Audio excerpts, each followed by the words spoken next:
গভীর মনোযোগ, এই 10-15 মিনিট একটু মনোযোগ দিয়ে শুনুন। ইমামে হোসাইনের সে কারবালার ওয়াকে একটু শুনুন, দিলটাকে মদিনার বাগান বানান। ইমামে হোসাইনে কারবালা পাঠালেন, যাও কিছুক্ষণ সময় দিতে বলো, আমরা নামাজে আসর শেষ করি।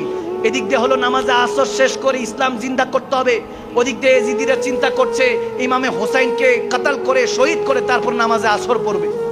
তো নামাজি ওই দিনও দুই দল ছিল, নামাজি ওই দিনও ছিল, কিন্তু দুই দল ছিল।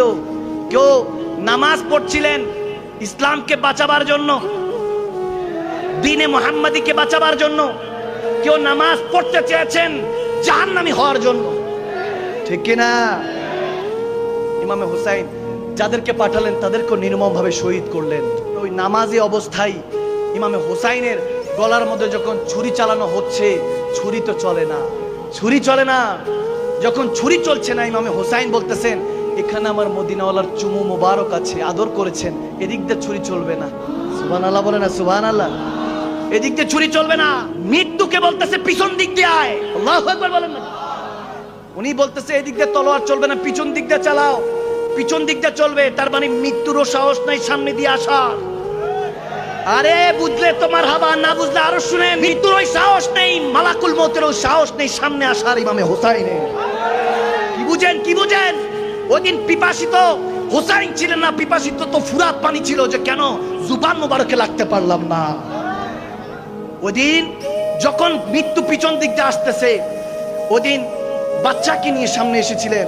আম্মা জান কেবলারা বলতেছেন যে বাচ্চাকে দেখান, হয়তোবা পানি দিবে, 3 দিন অনাহারি। আরে নওয়াসায়ে রাসূল না খেয়ে আছে, একটু ওই তাসাব্বুর হারিয়ে যান বান্দা, ওই খেয়াল হারিয়ে যান। এই সেই সময়গুলি চলছে যখন নির্মম ভাবে রসুলে পাকের আওলাদদেরকে শহীদ করা হচ্ছিল। এই সেই সময়গুলি চলছিল যখন ছোট্ট 6 মাসের আলী আসগরকে নেওয়া হলো, তীর দ্বারা রক্তাক্ত করা হলো, শহীদ করা হলো। উফ করার সুযোগ পেলেন না, উফ করারও সুযোগ পেলেন না। ইমামে হোসাইন ওই রক্তগুলিকে হাতে লাগিয়ে বলতেছে, আল্লাহ এই সাক্ষী রাখো, তোমার নবীর আওলাদদের রক্তকে সাক্ষী রাখো, যার কারণে কুল কায়নাত বানিয়েছো, যাকে হাবিবুল্লাহ বানাচ্ছো, যাকে আওয়াদানা কাবা কাউসাইনি কি দিদার দিয়েছো, সেই নওয়াসায়ে রাসূলের রক্ত মোবারক সাক্ষী রাখলো। উম্মতে মুস্তাফাকে মাফ করে দিও আল্লাহ। তিনি সেদিন এই হাতে রক্ত নিয়ে, আলী আসগরের রক্ত মোবারক নিয়ে আল্লাহকে দেখিয়েছেন, আল্লাহ ক্ষমা করে দিও। যখন এভাবে বলছেন, ইমামে হোসাইন শাহাদাতের জাম পান করলেন। হাদিসে এরকম এসেছে, আব্দুল হক মুহাদ্দিস দেহলভী রাদিয়াল্লাহু তাআলা আলাইহি রহমান বড় সাহেবজাদা এটা বর্ণনা করেছেন।